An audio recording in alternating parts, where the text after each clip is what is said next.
નમસ્કાર, હું છું વિહંગા પરમાર. સિટી ન્યૂઝમાં આપનું સ્વાગત છે. સૌપ્રથમ એક નજર આજના મુખ્ય સમાચારો પર. ભરૂચ જિલ્લામાં ગેરકાયદેસર રેતી ખનન સામે તંત્ર હવે એક્શન મોડમાં. જૂના તવરા ગામે નર્મદા નદીના પટમાં ચાલી રહેલ બિન અધિકૃત રેતી ખનન પર ખનીજ વિભાગે તાબડતોબ દરોડા પાડી 2 ભારે એક્સ્કેવેટર મશીન ઝડપી પાડતા ખનીજ માફિયાઓમાં ફફડાટ. વર્ષ 2024માં ખોટા લોન સેક્શન લેટર, એફડીના બનાવટી દસ્તાવેજો અને વિવિધ યોજનાઓના બહાના હેઠળ કરોડો રૂપિયાની છેતરપિંડી આચરી કાયદાના સકંજામાંથી બચવા વિદેશ ભાગી ગયેલા રીઢા ગુનેગાર યતીન અરુણભાઈ શાહને પકડવામાં પોલીસને આંતરરાષ્ટ્રીય સ્તરના સર્વેલન્સ બાદ મોટી સફળતા. આરોપી જેવો ભારત પરત ફર્યો કે તુરંત બેંગ્લોર એરપોર્ટ પર તેને દબોચી લેવામાં આવ્યો.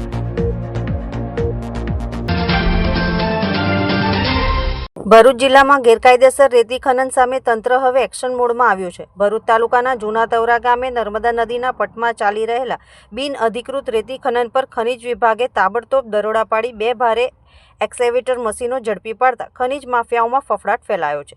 મળતી માહિતી મુજબ શનિવારે જૂના તવરા ગામના ગ્રામજનોએ નર્મદા નદીમાંથી ખુલ્લેઆમ ચાલી રહેલા રેતી ચોરીના કારોબાર અંગે ખનીજ વિભાગ સમક્ષ મૌખિક રજૂઆત કરી હતી. ફરિયાદને ગંભીરતાથી લઈને ભૂસ્તર વિજ્ઞાન અને ખનીજ કચેરીના અધિકારીઓના માર્ગદર્શન હેઠળ ક્ષેત્રીય તપાસ ટીમે તાત્કાલિક સ્થળ પર રેડ હાથ ધરી હતી. દરોડા દરમિયાન નદીના પટમાં મશીનો દ્વારા સાદી રેતીનું ગેરકાયદેસર ખનન ચાલી રહ્યું હોવાનું સામે આવ્યું હતું. ટીમે કાર્યવાહી કરી સ્થળ પરથી એક ટાટા હિટાચી અને એક હુન્ડાઈ કંપનીના એક્સ્કેવેટર મશીન સહિત કુલ 2 મશીનો કબજે કર્યા હતા. જપ્ત કરાયેલા મુદ્દામાલની કિંમત અંદાજે ₹1 કરોડ હોવાનું જાણવા મળ્યું છે. ખનીજ વિભાગે સીઝ કરાયેલા મશીનો હાલ તવરા ગામના સરપંચની કસ્ટડીમાં સોંપાયા છે. સાથે જ ખનીજ ચોરીમાં સંડોવાયેલા તત્વો સામે ખનીજ નિયમો હેઠળ કડક દંડનીય કાર્યવાહી કરવાની શરૂઆત કરવામાં આવી હોવાનું જાણવા મળ્યું છે. સ્થાનિકોમાં ચર્ચા છે કે નર્મદા પટમાં લાંબા સમયથી ચાલી રહેલા ગેરકાયદેસર રેતી ખનન સામે હવે તંત્ર સતત કડક કાર્યવાહી કરે તેવી માંગ ઉઠવા પામી છે. ભરૂચ શહેરમાં સી ડિવિઝન પોલીસ મથક હેઠળના વિસ્તારમાં વર્ષ 2024માં ખોટા લોન સેક્શન લેટર, એફડીના બનાવટી દસ્તાવેજો અને વિવિધ યોજનાઓના બહાના હેઠળ કરોડો રૂપિયાની છેતરપિંડી આચરી કાયદાના સકંજામાંથી બચવા વિદેશ ભાગી ગયેલા રીઢા ગુનેગાર યતીન અરુણભાઈ શાહને પકડવા પોલીસે આંતરરાષ્ટ્રીય સ્તરના સર્વેલન્સ બાદ મોટી સફળતા હાથ મેળવી છે. મલેશિયામાં આશરો લઈ રહેલા અને છુપાયેલા આ આરોપી જેવો ભારત પરત ફર્યો કે તુરંત જ બેંગ્લોર એરપોર્ટ પર તેને દબોચી લેવામાં આવ્યો હતો. ભરૂચ સી ડિવિઝન પોલીસ મથકે વર્ષ 2024 દરમિયાન નોંધાયેલી ફરિયાદ અનુસાર જાડેશ્વર સ્થિત રામવાટિકા સોસાયટીમાં રહેતા અને દ્રષ્ટિ કાર સ્પાના નામે વ્યવસાય કરતા દીપનભાઈ અરુણભાઈ દલાલે ફરિયાદ નોંધાવી હતી કે તેમની દીકરીને યુકેમાં અભ્યાસ માટે મોકલવાની પ્રક્રિયા દરમિયાન યતીન શાહે પોતાનો સંપર્ક દ્વારા વિઝા આપવાની ખાતરી અપાવી હતી. ફરિયાદી મુજબ યતીન શાહે યુકે એમ્બેસીમાં પોતાની ઓળખાણ હોવાનું જણાવી બિપિનભાઈના પરિવારનો વિશ્વાસ જીત્યો હતો. ત્યારબાદ વિઝા પ્રોસેસ માટે બેંક એકાઉન્ટ્સમાં ટ્રાન્ઝેક્શન બતાવવાની જરૂર હોવાનું કહી દીપનભાઈની પત્નીના ખાતામાં રહેલા 21.95 લાખ પોતાના દીકરા અરહમ શાહના એકાઉન્ટમાં ટ્રાન્સફર કરાવ્યા હતા. આ પછી પણ વિઝા પ્રક્રિયા પૂર્ણ ન થતાં દીપનભાઈએ રૂપિયા પરત માંગતા આરોપીએ તેમની નામે SIDBI બેંકમાં 22 લાખની એફડી કરાવ્યાનો ખોટો લેટર વોટ્સએપ પર મોકલ્યો હતો. બાદમાં દીકરીના નામે ICICI બેંકમાં 24 લાખની એજ્યુકેશન લોન મંજૂર થયાનું ખોટું સહી સિક્કાવાળું લોન સેક્શન લેટર પણ મોકલી આપ્યું હતું. જોકે આ દસ્તાવેજોની તપાસ કરતા SIDBI અને ICICI બેંકના અધિકારીઓએ બંને લેટર ખોટા અને બનાવટી હોવાનું જણાવ્યું હતું, જેથી દીપનભાઈને પોતાની સાથે છેતરપિંડી થઈ હોવાનું ભાન થયું હતું. ફરિયાદમાં વધુમાં સામે આવ્યું કે યતીન શાહે માત્ર દીપનભાઈ જ નહીં પરંતુ અન્ય અનેક લોકોને પણ મુદ્રા લોન, પ્રધાનમંત્રી સબસિડી યોજના, મ્યુચ્યુઅલ ફંડના રોકાણ અને ફ્લેટ્સના ઇન્વેસ્ટમેન્ટ અને એજ્યુકેશન લોનમાં સબસિડી અપાવવાના બહાના હેઠળ છેતર્યા હતા.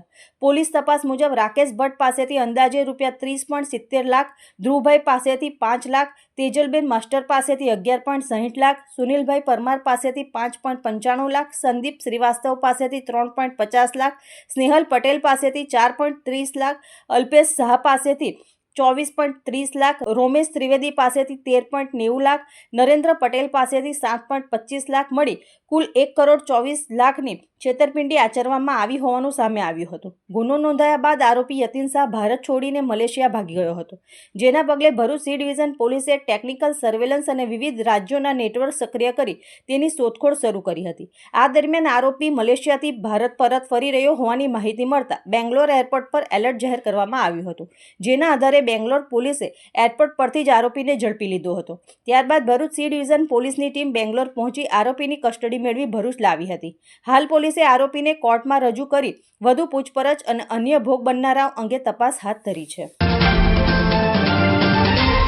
ભરૂચ શહેરમાં મધર્સ ડેના અવસરે મોમ્સ ઓફ ભરૂચ દ્વારા મહિલાઓમાં બ્રેસ્ટ કેન્સર અંગે જાગૃતિ લાવવા માટે પ્રથમવાર ભવ્ય પીક રનનું આયોજન કરવામાં આવ્યું હતું. શહેરના માતડિયા તળાવ લેક ખાતે યોજાયેલા આ કાર્યક્રમમાં મોટી સંખ્યામાં મહિલાઓએ ઉત્સાહભેર ભાગ લીધો હતો. મોમ્સ ઓફ ભરૂચના સ્થાપક સેજલ કાપડિયાના માર્ગદર્શન હેઠળ આયોજિત આ કાર્યક્રમનો મુખ્ય હેતુ મહિલાઓમાં બ્રેસ્ટ કેન્સર પ્રત્યે જાગૃતિ ફેલાવવાનો હતો. કાર્યક્રમની શરૂઆત જયાબેન મોદી હોસ્પિટલના સિનિયર ડોક્ટર ભૂમિકા પંચાલે ઉપસ્થિત મહિલાઓને બ્રેસ્ટ કેન્સરના લક્ષણો, બચાવ અને સમયસર નિદાન અંગે વિસ્તૃત માહિતી આપી કરી હતી. સાથે જ મહિલાઓના પ્રશ્નોના જવાબ આપી આરોગ્ય જાગૃતિનો સંદેશો આપ્યો હતો. આજે અહીંયા મોમ્સ ઓફ ભરૂચની અંદર બ્રેસ્ટ કેન્સર અને વુમન કેન્સર્સ રિલેટેડ બધાને માહિતગાર કર્યા છે અને સાથે HPV વેક્સિન્સ રિગાર્ડિંગ પણ બધાને માહિતી કર્યા છે. જે સર્વાઇકલ કેન્સર્સની વેક્સિન્સ છે, જેનાથી આજે જે સર્વાઇકલ કેન્સર્સ બહુ વધી રહ્યું છે તો તેની સાથે આપણે પ્રિવેન્શન લઈ શકીએ છીએ. અને બીજા અહીંયા અમે બ્રેસ્ટ કેન્સરના કયા કયા સિમ્ટમ્સ આપ્યા છે અને બ્રેસ્ટ કેન્સરની કઈ કઈ રીતે ટ્રીટમેન્ટ થઈ શકે છે તો તેની પણ અહીંયા આગળ બધાને માહિતી આપી છે. અને બ્રેસ્ટ કેન્સર અને સર્વાઇકલ કેન્સરનું પ્રોપર જો આપણે સ્ક્રીનિંગ કરી શકીએ છીએ તો અર્લી સ્ટેજની અંદર જો ડિટેક્ટ થાય તો એની આપણે સારી રીતે સારવાર પણ કરી શકીએ છીએ. ત્યારબાદ ડોક્ટર હર્ષિત દ્વારા મહિલાઓને HPV અંગે માહિતી આપવામાં આવી હતી. આરોગ્ય પ્રત્યે સજાગ રહેવા અનુરોધ કરવામાં આવ્યો હતો. જાગૃતિ કાર્યક્રમ પૂર્ણ થયા બાદ માતરિયા લેક ખાતે મહેમાનો અને આયોજકોના હસ્તે ફ્લેગ ઓફ આપી પિંક રનનો પ્રારંભ કરાવવામાં આવ્યો હતો. મહિલાઓએ લેકનો ચક્કર પૂર્ણ કર્યા બાદ પરત ફરતી તમામ ભાગ લેનાર મોમ્સનું પિંક ગુલાબ આપી સન્માન અને ઉત્સાહવર્ધન રીતે આયોજન કરવામાં આવ્યું હતું. આ સમગ્ર કાર્યક્રમ દરમિયાન મહિલાઓમાં વિશેષ ઉત્સાહ અને જાગૃતિનો માહોલ જોવા મળ્યો હતો. મધર્સ ડેના દિવસે આરોગ્ય જાગૃતિ સાથે સમાજને સકારાત્મક સંદેશ આપતું આ આયોજન શહેરમાં ચર્ચાનો વિષય બન્યું હતું. આજે ભરૂચમાં મધર્સ ડેના દિવસે પિંક રનનું આયોજન થયું છે, જે ભરૂચમાં ફર્સ્ટ ટાઈમ થઈ રહ્યું છે. પિંક રન કે જે બ્રેસ્ટ કેન્સર અવેરનેસ માટે થાય છે અને આ પિંક રનમાં મોર દેન 70-80 પાર્ટિસિપન્ટ્સ છે અને ભરૂચ અંકલેશ્વરની Shrimati Jayaben Modi multi speciality hospital તરફથી ડોક્ટર્સની ટીમનો સ્ટાફ આવ્યો છે, જેમણે બ્રેસ્ટ કેન્સર અવેરનેસ અને HPC વેક્સિનેશનની પૂરી માહિતી આપી છે. ભરૂચમાં હોપઅપ જે ફનનું છે સેન્ટર, ત્યાંથી આખી ટીમ આવી છે એમના મસ્કટ સાથે ફન વધારવા માટે. અને પિંક રન પત્યા પછી પાર્ટિસિપન્ટ્સ જ્યારે પાછા આવ્યા છે એ ત્યારે ભરૂચ ફ્લોરિસ્ટ તરફથી દરેક પાર્ટિસિપન્ટ્સને પિંક રોઝીસ આપીને એમનું સન્માન કરવામાં આવ્યું છે. આજે ભરૂચમાં મધર્સ ડેના દિવસે પિંક રનનું આયોજન થયું છે, જે ભરૂચમાં ફર્સ્ટ ટાઈમ થઈ રહ્યું છે. પિંક રન કે જે બ્રેસ્ટ કેન્સર અવેરનેસ માટે થાય છે અને આ પિંક રનમાં મોર દેન 70-80 પાર્ટિસિપન્ટ્સ છે અને ભરૂચ અંકલેશ્વરની Shrimati Jayaben Modi multi speciality hospital તરફથી ડોક્ટર્સની ટીમનો સ્ટાફ આવ્યો છે, જેમણે બ્રેસ્ટ કેન્સર અવેરનેસ અને HPC વેક્સિનેશનની પૂરી માહિતી આપી છે. ભરૂચમાં હોપઅપ જે ફનનું છે સેન્ટર, ત્યાંથી આખી ટીમ આવી છે એમના મસ્કટ સાથે ફન વધારવા માટે.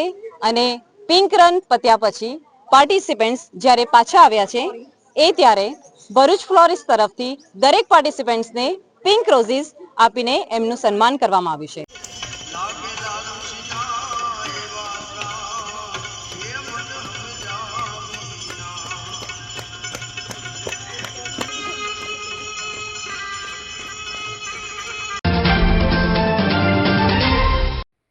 પ્રજાપિતા બ્રહ્મકુમારીઝના અનુભૂતિધામ જાડેશ્વર સેવા કેન્દ્ર ખાતે તારીખ 8, 9 અને 10 મે 2026 શુક્રવાર, શનિવાર અને રવિવાર દરમિયાન ત્રિદિવસીય સમર કેમ્પનું સફળ આયોજન કરવામાં આવ્યું હતું. આ સમર કેમ્પમાં બાળકો અને યુવાનોના સર્વાંગી વિકાસ, નૈતિક મૂલ્યો અને આધ્યાત્મિક સશક્તિકરણ પર ભાર મૂકવામાં આવ્યો હતો. કેમ્પ દરમિયાન ભાગ લેનારાઓ માટે વિવિધ મનોરંજક અને જ્ઞાનવર્ધક પ્રવૃત્તિઓ, વેલ્યુએબલ ગેમ્સ, યોગ અને એક્સરસાઇઝ, પ્રેરણાદાયી ડ્રામા તેમજ સમૂહ પ્રવૃત્તિઓનું આયોજન કરવામાં આવ્યું હતું. આ પ્રવૃત્તિઓ દ્વારા બાળકોમાં આત્મવિશ્વાસ, શિસ્ત, સકારાત્મક ભાવ, નેતૃત્વ ક્ષમતા અને સકારાત્મક વિચારશક્તિ વિકસાવવાનો સંદેશ આપવામાં આવ્યો હતો. કાર્યક્રમમાં રાજયોગ મેડિટેશન દ્વારા માનસિક શાંતિ અને એકાગ્રતા વધારવાના સરળ અભ્યાસ પર કરાવવામાં આવ્યા હતા. બાળકો અને યુવાનોએ ભારે ઉત્સાહ સાથે તમામ પ્રવૃત્તિઓમાં ભાગ લીધો હતો અને પોતાના અનુભવો વ્યક્ત કરતા આ કેમ્પને અત્યંત લાભદાયક ગણાવ્યો હતો. કેમ્પમાં ત્રીજા દિવસે વર્તમાન સમયના માતા પિતાના સંબંધોને વધુ મજબૂત બનાવવા તથા બાળકોના જીવનમાં માતા પિતા પ્રત્યેના કર્તવ્યો અને સંસ્કારોને ઉજાગર કરવા માટે વિશેષ માતૃ-પિતૃ વંદના કાર્યક્રમનું આયોજન કરવામાં આવ્યું હતું. આ કાર્યક્રમ દ્વારા બાળકોના હૃદયમાં માતા પિતા પ્રત્યે આદર અને સન્માનની ભાવના જાગૃત થાય, જેના કારણે સમગ્ર વાતાવરણ અત્યંત ભાવસભર અને પ્રેરણાદાયી બની ગયું હતું. સેવા કેન્દ્રની બહેનો અને ભાઈઓએ જણાવ્યું હતું કે આવા સમર કેમ્પ બાળકોના વ્યક્તિત્વ નિર્માણ સાથે સંસ્કારવાન અને તણાવમુક્ત જીવન જીવવાની પ્રેરણા આપે છે. સમાપન પ્રસંગે તમામ ભાગ લેનારાઓને શુભેચ્છાઓ તથા પ્રેરણાદાયી સંદેશા આપવામાં આવ્યા હતા. કેમ્પનો લાભ અંદાજે 150 બાળકો તથા તેમના માતા પિતાએ લીધો હતો. કેમ્પ દરમિયાન સૌ માટે જ્યુસ અને નાસ્તાની ઉત્તમ વ્યવસ્થા કરવામાં આવી હતી. बच्चों के लिए 3 दिवसीय डिवाइन किड्स समर कैंप का आयोजन किया गया है, जिसमें 125 से अधिक बच्चों ने बहुत ही उमंग उत्साह से भाग लिया, जिसमें बच्चे गेम, एक्टिविटीज़, डांस, ड्रामा के साथ मोरल वैल्यूज़ को सीख रहे हैं. अपनी आध्यात्मिक उन्नति पढ़ाई के साथ साथ कैसे करें वो सीख रहे हैं. तो बहुत ही उमंग उत्साह के साथ बच्चे और बच्चों के साथ बच्चों के माता पिता पार्टिसिपेट कर रहे हैं, जिसके चलते समर कैंप के तीसरे दिन मातृ पितृ वंदना कार्यक्रम का भी आयोजन किया गया, जिसका उद्देश्य है कि बच्चों को सिर्फ डांस, ड्रामा, गेम, एक्टिविटीज़ में इन्वॉल्व करना नहीं है, परंतु प्रैक्टिकल में बच्चे आध्यात्मिक मूल्यों को समझे, जीवन में माता पिता के महत्व को समझे कि माता पिता की छत्र छाया है तो जीवन कितना आसान है. तो बच्चे माँ बाप का रिगार्ड करें, रिस्पेक्ट करें, सच्चे दिल से उनकी बातों को माने, स्वीकार करें. उस लक्ष्य से मातृ पितृ वंदना कार्यक्रम का भी आयोजन किया गया है.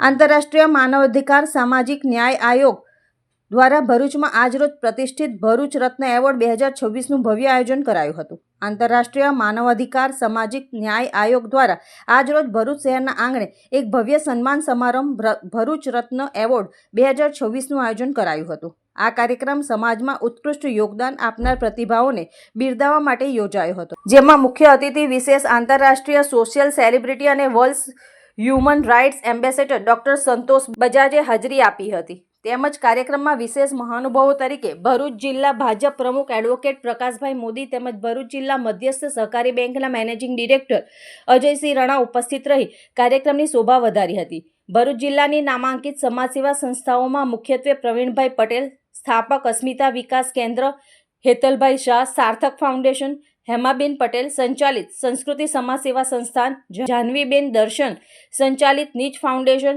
દીપાલીબેન બારોટા એકતા એજ લક્ષ્ય સંગઠન તેમજ વિવિધ ક્ષેત્રોમાં પોતાની સેવા આપનાર અન્ય સામાજિક સંસ્થાઓને પણ સન્માનિત કરવામાં આવી હતી. IHRSJC દ્વારા જણાવાયું હતું કે આ એવોર્ડ સમારંભનો મુખ્ય હેતુ સમાજ સેવા, કલા, શિક્ષણ અને અન્ય ક્ષેત્રોમાં અપ્રતિમ કામગીરી કરનાર વ્યક્તિઓને પ્રોત્સાહિત કરવાનો છે. આ કાર્યક્રમ ભરૂચના ગૌરવવંતા નાગરિકો માટે ગૌરવની ક્ષણ બની રહેશે. जो प्रकृति से प्रेम करता है महान है, वही महान है. नई दिशा दी है.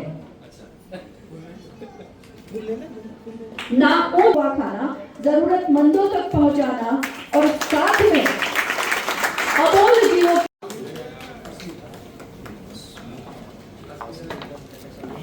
अस्मिता विकास केंद्र की तरफ से आए हुए अधिकारियों के लिए हम यहाँ पे ट्रॉफी और सम्मान का यहाँ पे ऐतिहासिक पल को और भी भव्य बनाए. भरूच रत्न अवार्ड इसलिए यहाँ पर आयोजन किया गया है कि भरूच के जितने भी सामाजिक सितारे हैं, सामाजिक नवरत्न हैं, जो अपने सामाजिक कार्यों से जनता को और ज़रूरतमंदों को जो न्याय दिलाते हैं, उनके सेवा के लिए जो कार्य करते हैं, ऐसे चुनिंदा समाज सेवकों को एक इस अंतर्राष्ट्रीय मंच पर सम्मानित करना हमारा एकमात्र इस कार्यक्रम का लक्ष्य है. अंतर्राष्ट्रीय मानवाधिकार सामाजिक न्याय आयोग जो है, यह सामाजिक जितनी भी संसार में जो बुराइयां हैं उनके विरुद्ध काम करता है. સુરત કેન્ટ કિડ્સ ગ્રુપ દ્વારા ફેબ્રુઆરી 2026માં એક સાયકલિંગ મુહિમ ચલાવવામાં આવી હતી, જેમાં સાયકલિસ્ટ દ્વારા સાયકલિંગ કરી કેન્સરગ્રસ્ત બાળકોની સારવાર માટે ડોનેશન એકત્ર કરવામાં આવ્યું હતું, જેમાં અંકલેશ્વરના cyclist Nilesh Chauhan 1003 kilometre cycling કરી જેથી ડોનર દ્વારા 5 લાખ રૂપિયાનું ડોનેશન એમના સાયકલિંગ દ્વારા એકત્ર થયું હતું. ટોટલ ગ્રુપ દ્વારા 1,20,00,000 રૂપિયાનું ડોનેશન એકત્રિત કરવામાં આવ્યું હતું. આથી નિલેશ ચૌહાણને સુરત ખાતે સુપર સાયકલિસ્ટ ગ્રુપ તથા કેન્ટ કિડ્સ ગ્રુપ દ્વારા મેડલ તથા મોમેન્ટો દ્વારા સન્માનિત કરવામાં આવ્યા હતા. આ સાયકલ ઇવેન્ટ માટે નિલેશ ચૌહાણે જણાવ્યું હતું કે સાયકલિંગ કરવાથી શારીરિક તથા સ્વાસ્થ્ય માટે ફાયદાકારક નીવડે છે, પરંતુ બીજા જરૂરિયાતમંદ લોકો માટે જ્યારે આપણે સાયકલિંગ કરીએ છીએ ત્યારે આપણને શારીરિક फायदा, मानसिक आत्मसंतोष પણ મળે છે. मैंने कई साइकिलिंग इवेंट में पार्टिसिपेट किया है, लेकिन एक पहली साइकिलिंग इवेंट ऐसी थी, हर एक साइकिलिंग इवेंट में मुझे शारीरिक और फिटनेस के हिसाब से फायदा होता था, लेकिन ये साइकिलिंग इवेंट में ऐसा था कि मुझे ऐसा लगता था कि मैं मेरे लिए नहीं किसी और के लिए साइकिलिंग कर रहा हूँ. तो ये साइकिलिंग इवेंट से मुझे शारीरिक स्वास्थ्य और मुझे मानसिक फायदा हुआ है कि चलो मैं मेरे लिए नहीं दूसरे और के लिए भी ये साइकिलिंग कर रहा हूँ. ભરૂચના જૂના તવરા ગામે સત્યનારાયણ ભગવાન અને ગંગા ભવાની માતાજીનો 5મો પાટોત્સવ ભવ્ય રીતે ઉજવાયો હતો. ભરૂચ નર્મદા નદીના પવિત્ર તટ પર સ્થિત ભરૂચ તાલુકાના જૂના તવરા ગામે શ્રી સત્યનારાયણ ભગવાન અને ગંગા ભવાની માતાજીના મંદિરના 5મા પાટોત્સવની શ્રદ્ધાભેર ઉજવણી કરવામાં આવી હતી. ગોહિલ રાજપૂત પરિવારના અગ્રણી પ્રવીણસિંહ પ્રભાતસિંહ ગોહિલ દ્વારા ભવ્ય આયોજન કરવામાં આવ્યું હતું. પાટોત્સવના પાવન પ્રસંગે વહેલી સવારે 9 કલાકે નવચંડી યજ્ઞનો પ્રારંભ કરાવવામાં આવ્યો હતો, જેમાં ભૂદેવોના મંત્રોચ્ચાર સાથે વાતાવરણ ભક્તિમય બની ગયું હતું. ત્યારબાદ સાંજે 4 કલાકે શ્રીફળ હોમ સાથે યજ્ઞની પૂર્ણાહુતિ અને મહાઆરતી યોજાઈ હતી. ધાર્મિક મહોત્સવના અંતે સાંજે 6 કલાકે મહાપ્રસાદીનું સુંદર આયોજન કરાયું હતું. ભક્તિ અને ઉત્સાહના આ સંગમમાં જૂના તવરા સહિત આજુબાજુના વિસ્તારના ગ્રામજનો મોટી સંખ્યામાં ઉમટી પડ્યા હતા અને દર્શન પ્રસાદીનો લાભ લઈ ધન્યતા અનુભવી હતી.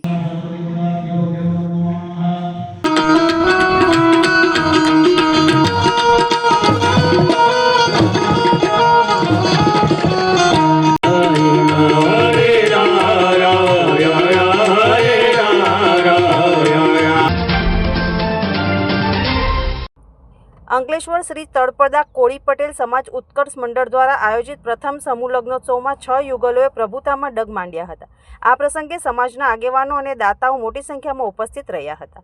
અંકલેશ્વર શ્રી તળપદા કોળી પટેલ સમાજ ઉત્કર્ષ મંડળ દ્વારા પ્રથમ સમૂહ લગ્નોત્સવનું આયોજન કરવામાં આવ્યું હતું. અંકલેશ્વર હાંસોટ રોડ પર આવેલ સમાજની વાડી ખાતે પ્રથમ સમૂહ લગ્નોત્સવ યોજાયો હતો, જેમાં શાસ્ત્રોક્ત વિધિ અનુસાર 6 યુગલોએ પ્રભુતામાં ડગ માંડ્યા હતા. આ પ્રસંગે ભરૂચ જિલ્લા ભાજપના પ્રમુખ પ્રકાશ મોદી, મહામંત્રી પરેશ પટેલ, અંકલેશ્વર શહેર ભાજપ પ્રમુખ ધર્મેન્દ્ર પુષ્કરના, સમાજના પ્રમુખ પુરુષોત્તમ પટેલ, ઉપપ્રમુખ નરેન્દ્ર પટેલ તેમજ મંડળના હોદ્દેદારો ઉપસ્થિત રહ્યા હતા. આ પ્રસંગે દાતાઓ અને આયોજકો દ્વારા કન્યાદાનમાં વિવિધ ભેટ સોગાદો આપવામાં આવી હતી. સમાજના આગેવાનો, સાધુ સંતો, દાતાઓ અને પરિવારજનો દ્વારા નવદંપતીઓને આશીર્વાદ પાઠવવામાં આવ્યા હતા. અંતમાં મુખ્ય સમાચારો પર ફરી એક નજર. ભરૂચ જિલ્લામાં ગેરકાયદેસર રેતી ખનન સામે તંત્ર હવે એક્શન મોડમાં. જૂના તવરા ગામે નર્મદા નદીના પટમાં ચાલી રહેલ બિન અધિકૃત રેતી ખનન પર ખનીજ વિભાગે તાબડતોબ દરોડા પાડી 2 ભારે એક્સકેવેટર મશીન ઝડપી પાડતા ખનીજ માફિયાઓમાં ફફડાટ. વર્ષ 2024માં ખોટા લોન સેક્શન લેટર, એફડીના બનાવટી દસ્તાવેજો અને વિવિધ યોજનાઓના બહાના હેઠળ કરોડો રૂપિયાની છેતરપિંડી આચરી કાયદાના સકંજામાંથી બચવા વિદેશ ભાગી ગયેલા રીઢા ગુનેગાર યતિન અરુણભાઈ શાહને પકડવામાં પોલીસને આંતરરાષ્ટ્રીય સ્તરના સર્વેલન્સ બાદ મોટી સફળતા. આરોપી જેવો ભારત પરત ફર્યો કે તુરંત બેંગ્લોર એરપોર્ટ પર તેને દબોચી લેવામાં આવ્યો. આજના સિટી ન્યૂઝ સમાપ્ત થયા. નવીન સમાચારો સાથે ફરી મળીશું. નમસ્કાર.